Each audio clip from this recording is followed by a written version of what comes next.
18h10 à Alger. Madame, Monsieur, je suis heureuse de vous retrouver pour ce 24 heures Afrique à la une de l'actualité.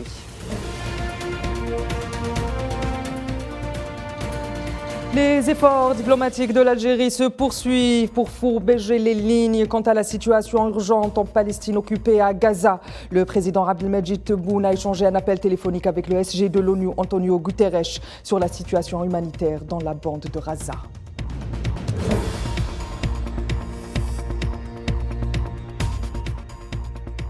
L'Afrique, la pensée africaine, les figures du panafricanisme sont à l'honneur à Alger à l'occasion de la 26e édition du Salon du Livre d'Alger. Au moins 61 pays de tous les continents seront au rendez-vous du 25 octobre au 2 novembre prochain.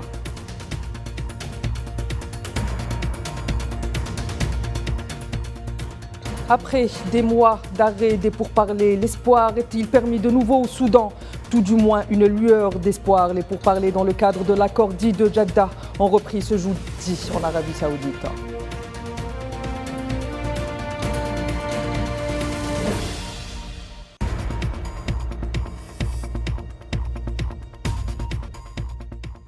Le président algérien Abdelmadjid Tebboune a reçu ce jeudi au siège de la présidence algérienne le président de l'Assemblée tunisienne des représentants du peuple, Brahim Bouderbala. Selon un communiqué de la présidence, l'audience s'est déroulée en présence du président de l'Assemblée populaire nationale algérienne, Brahim Bourali, et du directeur de cabinet à la présidence de la République, Mohamed Nadir Larbawiya.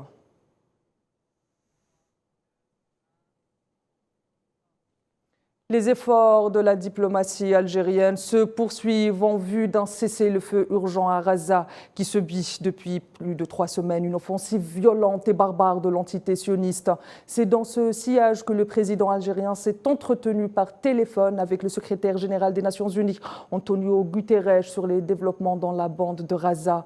Pour rappel, le chef de la diplomatie algérienne, Ahmed Attaf, a appelé au cessez-le-feu urgent lors de la dernière session urgente du Conseil de sécurité de l'ONU consacrée à la Palestine et lors de la session urgente tenue aujourd'hui par l'Assemblée générale de l'ONU. Depuis le début de l'offensive sioniste sur la bande de Gaza, plus de 5600 Palestiniens sont tombés en martyrs, dont plus de 2700 enfants. L'entité sioniste dans les bombardements cible les civils sans distinction. Même les journalistes munis de leur gilets estampés presse sont ciblés par l'entité sioniste. 24 journalistes et correspondants de Gaza sont également tombés en martyrs. Je vous le disais en titre, l'Afrique, le continent des 1001 merveilles, est à l'honneur à Alger à l'occasion du 26e édition du Salon international du livre d'Alger, avec pour slogan « L'Afrique écrit son avenir ». Quelques 18 pays africains participent à cette grande messe du livre à Alger. Des tables rondes, des rencontres, des conférences sont au programme afin de mettre en lumière les acquis historiques et culturels du continent. Des colloques sont aussi au programme, notamment sur la communauté soufie algéro-africaine, les héritages des grandes figures panafricaines, à l'instar de Nelson Mandela ou encore de Frantz Fanon. Pour rappel, ce salon se déroule au Palais des Expositions à Alger du 25 octobre au 2 novembre prochain. À noter que cette année, le SILA, c'est 1283 éditeurs en provenance de 61 pays qui présenteront leurs dernières publications.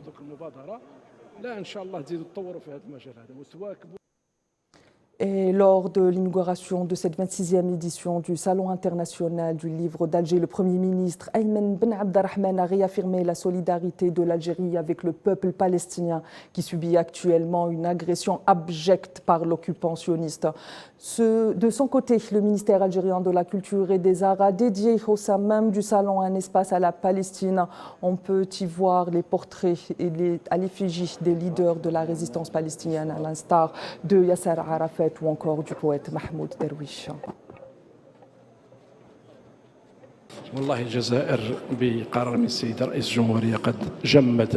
L'Algérie est sur instruction du président de la République à geler l'ensemble des manifestations sportives et autres, sauf le salon du livre, car à travers ça, nous célébrons la Palestine et sa résistance et nous commémorons les martyrs de la Palestine.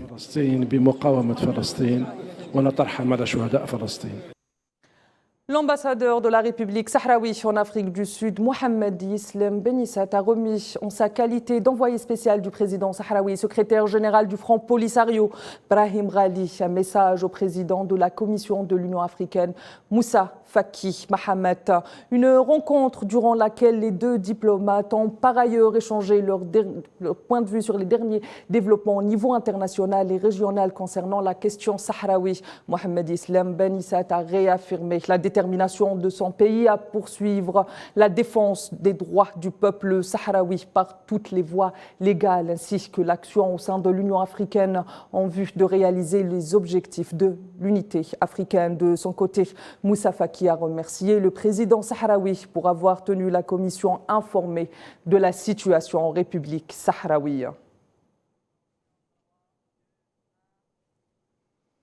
C'est un vent d'espoir qui souffle sur le Soudan. C'est du moins ce que laisse envisager la reprise des pourparlers dans le cadre de l'accord dit de Jeddah.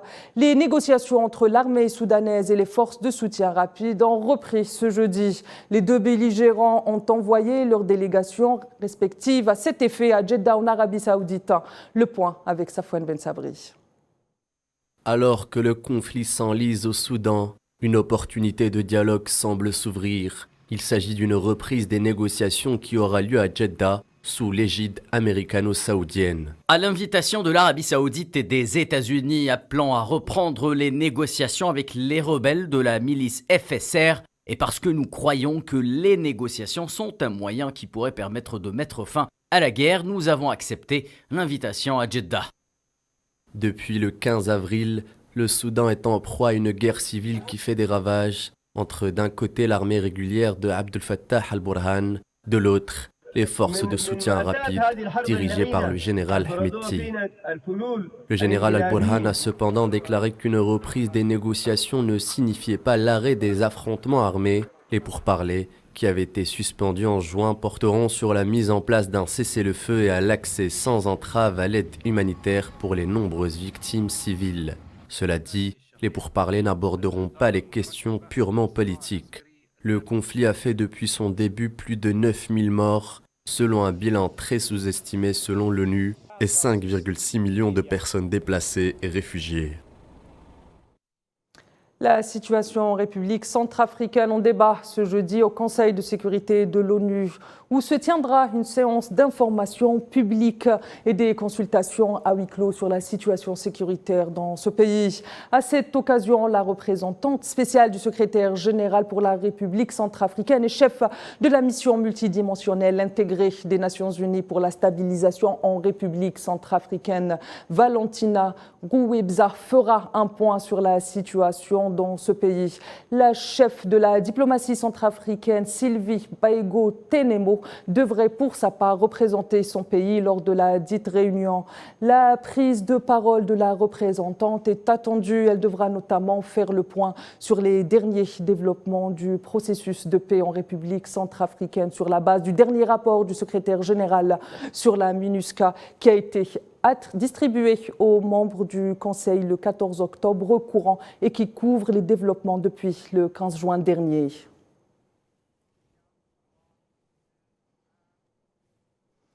Nouveau scandale dans le secteur minier en Afrique du Sud où quelques 500 miniers sont restés bloqués sous terre depuis 4 jours. La raison, une impasse entre deux syndicats rivaux. Les circonstances et les origines de l'incident restent encore très floues. Les deux syndicats s'accusent mutuellement d'être à l'origine de cette mésaventure qui, fort heureusement, n'a pas été tragique pour les mineurs. Retour sur les faits avec Souhila Akilal.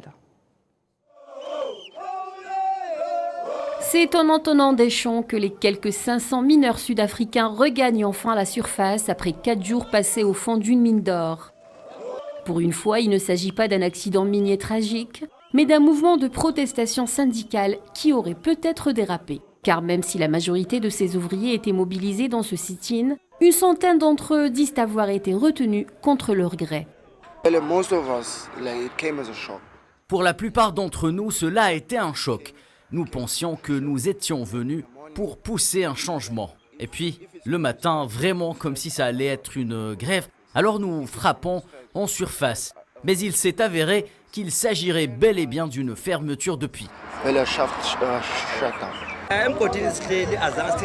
Nous n'étions pas entrés dans la clandestinité par la force. Tous ceux qui étaient sous terre étaient là de leur propre gré.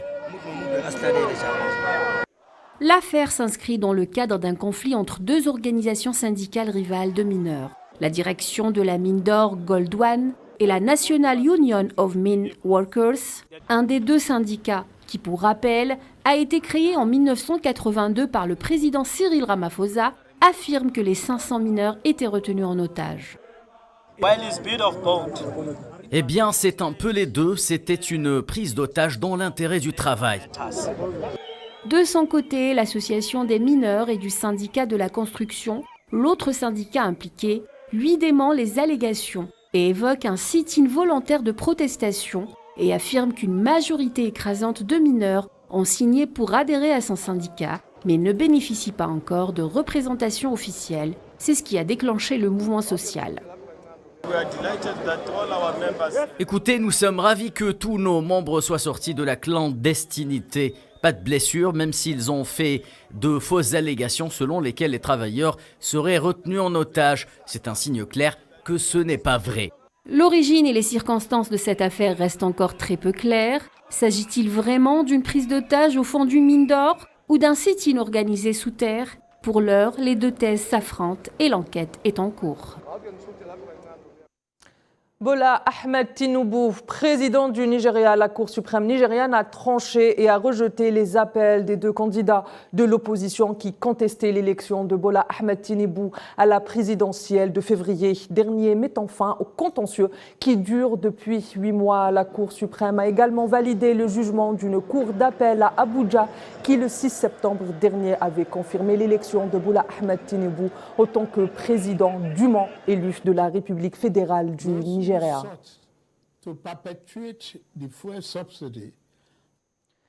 L'Éthiopie ne fera jamais valoir ses intérêts par la guerre et n'envahira aucun pays voisin, a assuré ce jeudi son Premier ministre Ahmed Abiy, 2 semaines après un discours qui a nourri des inquiétudes sur d'éventuelles revendications d'Addis Abeba sur la mer Rouge. L'Éthiopie n'a jamais envahi aucun pays et ne le fera pas dans l'avenir, a insisté Ahmed Abiy dans un nouveau discours prononcé dans le centre d'Addis Abeba à l'occasion de la journée des forces de défense célébrée chaque année. En effet, les déclarations à la télévision le 13 octobre dernier d'Ahmed Abiy ont fait grincer des dents. Abiy avait alors estimé que l'existence de l'Éthiopie en tant que nation était liée à la mer Rouge, que son pays avait besoin d'un port et que la paix dans la région dépendait d'un partage mutuel équilibré entre l'Éthiopie enclavée et ses voisins de la Corne d'Afrique ayant accès à la mer Rouge, c'est notamment Djibouti, l'Érythrée et la Somalie.